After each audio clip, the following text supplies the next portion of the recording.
Saudações Star Citizens! Boas-vindas ao canal Jump Point SC. Preparados para mais uma análise aprofundada do nosso universo em constante expansão? Antes da gente começar, aquele aviso rápido de sempre. Esse áudio aqui é gerado por inteligência artificial, tá? Com base em informações que a gente coleta de streams, fóruns, canais importantes da comunidade Star Citizen e, claro, é sempre bom lembrar. Star Citizen é um projeto, sim, gigante e ainda está em desenvolvimento. Então, todas as datas, recursos, funcionalidades que a gente vai discutir hoje podem mudar conforme o projeto avança, beleza? Mantenham isso em mente. Bom, no nosso radar hoje tem muita coisa fervilhando no verso. A gente vai desde umas mudanças importantes nos bastidores da SIG, passando por avanços tecnológicos que, olha, prometem mudar a experiência visual, até novidades quentes sobre naves, mecânicas e jogo que estão chegando. E claro, algumas daquelas polêmicas que sempre aparecem. A nossa missão aqui é tentar entender o que realmente importa nesse monte de informação. Exatamente. Não é só listar notícia, né? É tentar conectar os pontos, tipo, o que essas mudanças lá na estrutura da SIG significam de verdade. Como essas tecnologias novas vão impactar o jogo, a imersão. Isso. E as naves novas, as mecânicas, o que elas trazem de diferente para a dinâmica do jogo. Vamos tentar ir um pouco além das manchetes. Ótimo. Então vamos começar por uma movimentação lá nos bastidores que talvez, tenha passado batido para alguns, mas que pode ter um significado maior.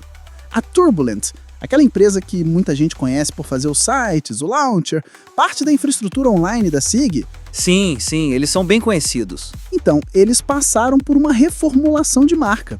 Agora o nome é SIG Montreal.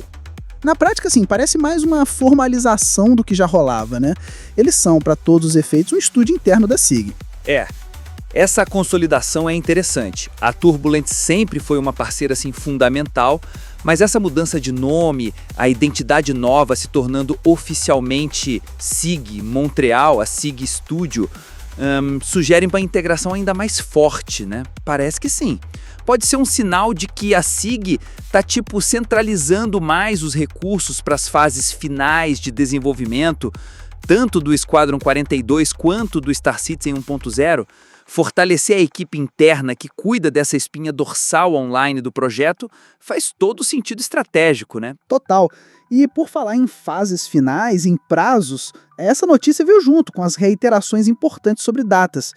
Teve um artigo francês citando o Chris Roberts e o Benoît Bourjour que trouxe de volta aquela meta de 2026 para o Squadron 42. O Roberts até usou uma descrição bem chamativa, Top Gun contra Star Wars. Essa comparação é ambiciosa, sem dúvida, mas o que talvez pese mais para a unidade do universo persistente são as estimativas que apareceram para o Star Citizen 1.0. A informação que veio dessas mesmas declarações aponta para um lançamento alguns anos após Squadron 42, o que colocaria 1.0 ali entre 2027 e 2028. Olha, 2027, 28 para 1.0. Considerando o histórico todo do projeto, isso soa plausível ou ainda otimista demais? O que precisa acontecer para essa meta dar certo, na sua visão? É uma meta que pelo menos alinha as expectativas, né? O que é bom, define um horizonte. Agora, a plausibilidade depende totalmente da execução. O lançamento 1.0 do Star Citizen provavelmente vai exigir um conjunto de funcionalidades bem robusto. Sim. Incluindo sistemas super complexos, tipo construção de bases, economia dinâmica, talvez até a finalização do server meshing. São desafios gigantescos. Então, embora a janela de tempo pareça razoável no papel, principalmente se a gente pensar que o foco total pós esse anúncio vai ser o PU, bom, o histórico de adiamentos da SIG leva a gente a ter um certo ceticismo, né? Um pouco. Para cumprir essa meta é precisar de um ritmo de desenvolvimento muito consistente e superar uns obstáculos técnicos bem grandes nos próximos anos. Obstáculos técnicos que, aliás, eles estão enfrentando agora mesmo. Recentemente teve aquela prévia tecnológica, o Tech Preview, que foi liberado para os Evocates, aquele grupo mais restrito de testadores da SIG, E o grande foco dessa prévia foram atualizações bem significativas no motor gráfico, especificamente na implementação da API Vulkan. Sim, a SIG está claramente preparando o terreno para aposentar o DirectX e fazer do Vulkan a API gráfica padrão. Isso é importante porque o Vulkan, em teoria, permite um uso melhor do hardware moderno, sabe? Especialmente processadores com muitos núcleos e placas de vídeo mais novas. Entendi. A prévia das opções gráficas novas são mais parecidas com o que a gente vê em outros jogos grandes e suporte a tecnologias da NVIDIA como DLSS e DLAA, que usam inteligência artificial para melhorar a imagem, né? Permite rodar o jogo com mais performance ou com qualidade visual melhor sem pesar tanto. O objetivo parece claro, então. Otimizar o jogo para mais tipos de PCs, desde configurações mais modestas em 1080p até aquelas máquinas super potentes rodando em 4K. Mas, como é de se esperar num teste evocativo, não foi tudo perfeito, né? Não, de jeito nenhum. O build estava bem estável, o pessoal reportou muitos crashes, problema de performance, mas isso é normal nessa fase inicialíssima de teste, sabe? O objetivo é justamente achar essas falhas críticas. A CID coletou feedback e deve lançar uma versão corrigida antes de liberar para mais gente, talvez nas próximas ondas do PTU. Falaram também de atualizações na IA dos NPCs, que é outra área crucial que precisa de muito trabalho. E um ponto importante que você mencionou antes. Boa parte dessa tecnologia, principalmente as otimizações do Vulkan e da Engine, vem do desenvolvimento do Squadron 42, certo? Sem dúvida. O Squadron 42, por ser uma experiência single-player mais contida, mais roteirizada, ele serve como um campo de provas perfeito para refinar a tecnologia base, as melhorias de performance, os avanços na IA, as otimizações gráficas, tudo isso é desenvolvido com o foco no Squadron 42, mas acaba beneficiando diretamente o universo persistente, quando é aprovado e integrado. É uma sinergia importante, que a gente espera acelera o polimento do PU quando o Squadron 42 finalmente sair. Faz sentido. E toda essa tecnologia serve para dar vida às estrelas. E, bom, as naves que a gente usa para explorar tudo isso. E falando nisso, o Star Citizen Live recente trouxe um monte de novidades sobre naves e gameplay. Uma das mais comentadas foi sobre a Apollo, a nave médica da RSI. A previsão é que ela chegue no próximo mês, lembrando que isso é relativo à data da fonte original, né? Mas a grande surpresa foi uma mudança no conceito dela. Sim, a Apollo vai chegar inicialmente sem os drones médicos, que eram um destaque no conceito original dela. A justificativa da CID é que o gameplay médico evoluiu desde que a nave foi pensada, e esses drones, na visão atual deles, não seriam essenciais para a funcionalidade principal no lançamento. É uma mudança significativa. Para compensar, a CID anunciou que todo mundo que tem ou comprar a Apollo vai receber um conjunto bem generoso de 6 módulos médicos, 2 de cada tier, Tier 1, 2 e 3. Isso, na prática, transforma a Apollo numa plataforma médica modular de altíssimo nível, logo de cara. Mas a falta dos drones gerou debate, né? Ah, com certeza. A comunidade começou a especular sobre alternativas. Tipo, como você resgata um paciente incapacitado no meio do nada, sem um drone para buscar ele? Surgiram ideias tipo um raio-trator médico, ou talvez um sistema de teletransporte para a enfermaria depois de localizar, ou até um escaneamento à distância que permitiria uma resposta direto na Apollo. Essa mudança na Apollo, sabe, pode até indicar uma filosofia de design mais ampla na CID, priorizar as funcionalidades centrais e modulares no lançamento e adiar mecânicas auxiliares mais complexas, como drones autônomos. Isso pode agilizar a entrega da nave, mas também concentra a capacidade médica na nave base, o que pode alterar um pouco a dinâmica do gameplay de resgate inicial. E ainda no tema médico, teve um sneak peek visual que chamou a atenção. Uma estação de recarga na instalação médica Brainworth, lá em New Babbitt. O que poderia ser aquilo? Aquela imagem era bem intrigante mesmo. Mostrava algo conectado a uma medbed, sugerindo que precisa reabastecer algum recurso. As teorias mais fortes falam de baterias para equipamento médico, ou talvez algum tipo de consumível, sei lá, uma gosma médica, ou fluidos necessários para operar as medbeds, tanto para curar quanto para o respawn. Puxa, se for um consumível, isso adiciona uma camada estratégica muito interessante. Quer dizer que manter uma enfermaria funcionando, seja numa estação ou numa nave tipo Apollo, Ia exigir gerenciar recursos, logística, para reabastecer. Poderia ser um jeito de evitar aquela tática de morrer e voltar rapidinho, sem muita penalidade. Exatamente. Transformaria os pontos de respawn e cura em locais que precisam de suporte logístico, o que os tornaria alvos estratégicos ou pontos de controle em conflitos. Adiciona peso e consequência para as ações médicas, o que está bem alinhado com a busca por um universo mais sistêmico, né? Verdade. Ainda no Star Citizen Live teve mais umas pinceladas sobre navos e armas.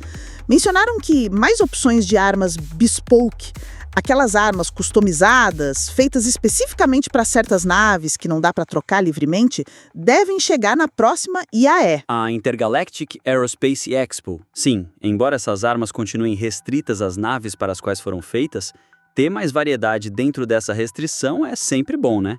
Dá mais opção de personalização tática para os donos dessas naves específicas. Também teve uma menção meio vaga sobre um possível novo veículo ou nave com PDC, Point Defense Cannon, aquelas torretas automáticas de tiro rápido para defesa contra mísseis e caças pequenas. Talvez na EAE também. Uma plataforma nova com PDC seria interessante para defender comboios ou instalações. Seria sim. PDCs são um elemento tático importante e novas formas de usar seriam bem-vindas.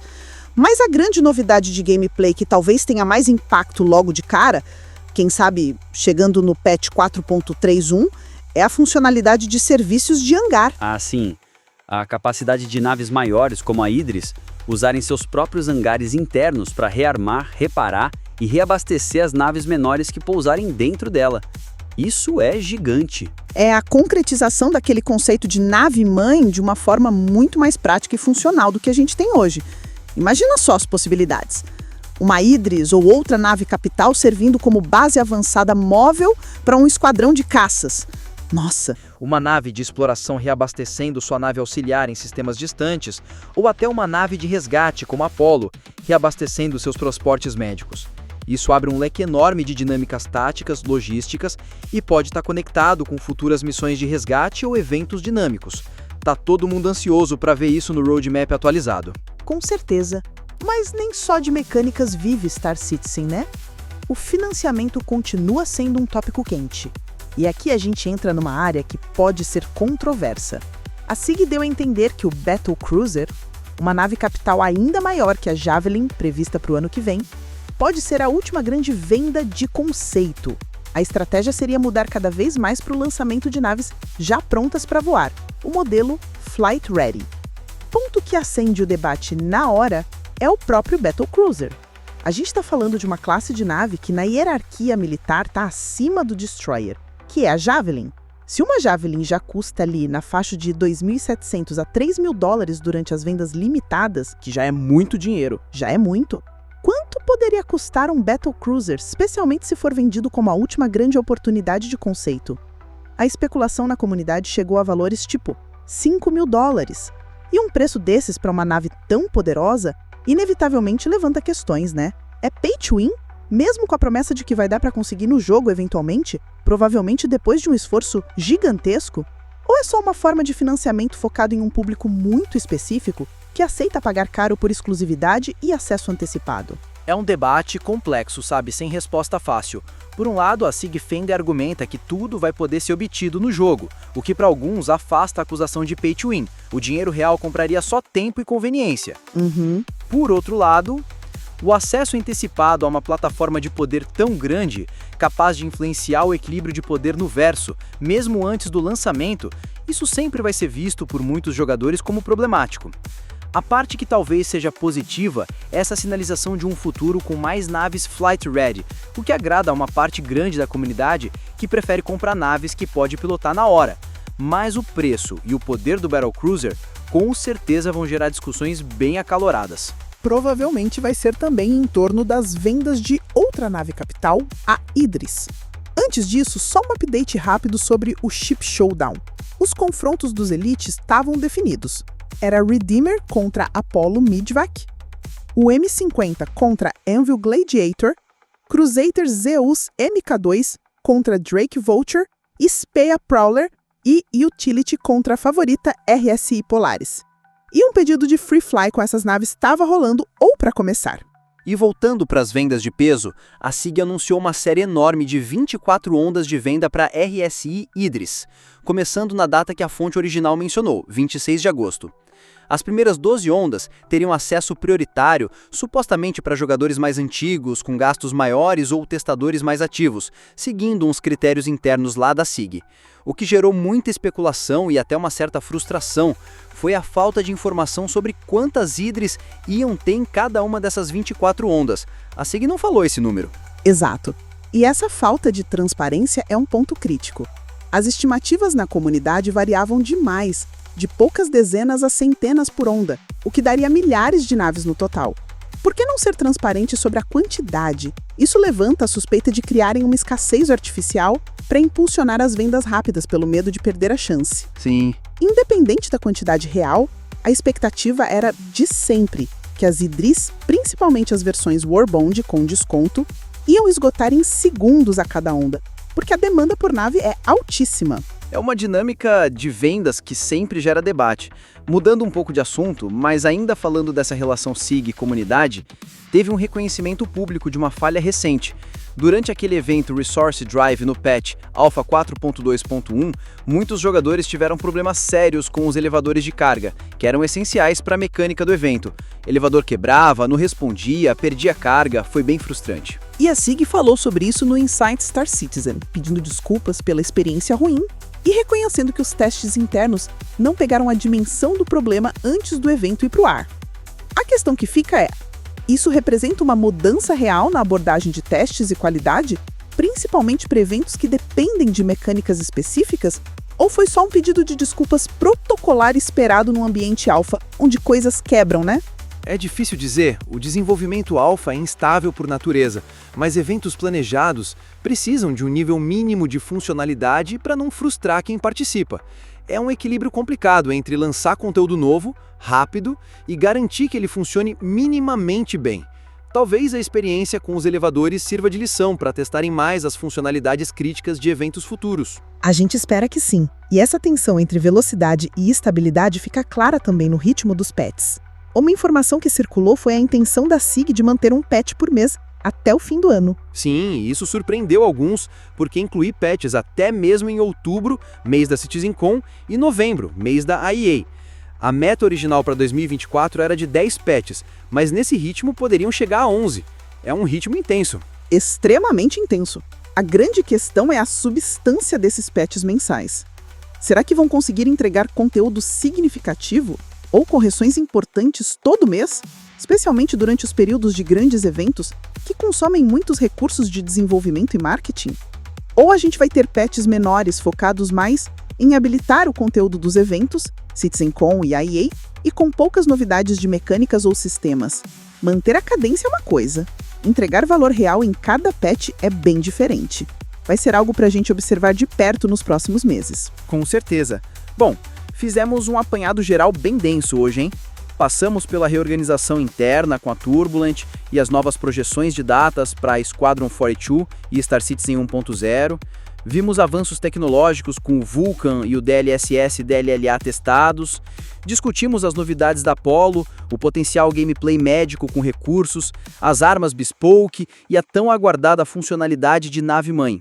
Analisamos a polêmica em torno do Battlecruiser e as vendas da Idris, e refletimos sobre os desafios do desenvolvimento alfa, como os problemas nos eventos e o ritmo acelerado de patches. Ufa, foi bastante coisa mesmo. O fio condutor parece ser essa busca constante por equilíbrio da SIG, né? Equilibrar a pressão para entregar os grandes marcos Squadron 42 e Star Citizen 1.0 com a necessidade de manter o universo persistente, jogável, interessante e evoluindo agora no presente.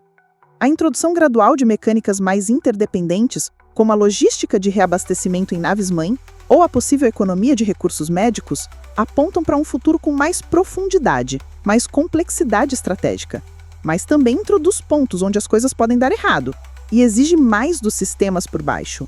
E isso nos deixa com uma reflexão para o futuro, né?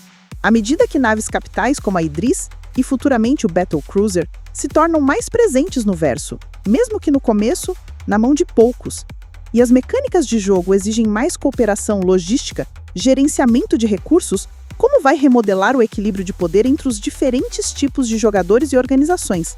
Como garantir que o Verso continue acessível e interessante tanto para o piloto solo quanto para as grandes frotas, especialmente nessa longa fase antes do lançamento oficial? Excelente ponto para a gente ficar de olho. A dinâmica socioeconômica do Verso parece que vai ficar ainda mais complexa. E com essa reflexão, a gente encerra a nossa análise de hoje. Continue ouvindo o nosso canal de Jump Point SC. Se você gostou dessa discussão, não esquece de seguir e compartilhar, beleza? Até a próxima exploração e bom jogo a todos!